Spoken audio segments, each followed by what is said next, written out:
Mi visión y mi pasión de más grande siempre está para ayudar a jóvenes en muchas escuelas que lucha y struggle con holandés.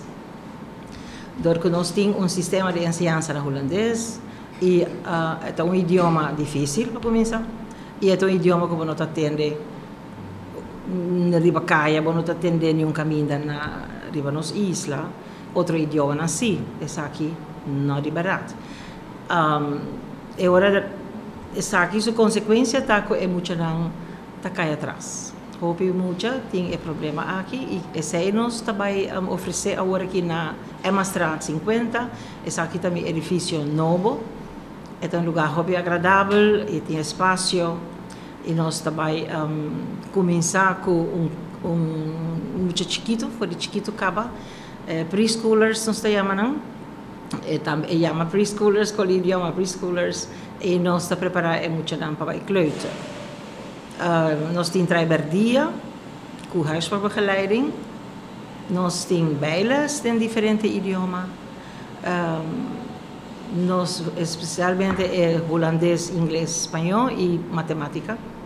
Nós temos também preparação para o CITO TOETS, que é muito que tem 5 ou 6 classes básicas. E também nós temos algo,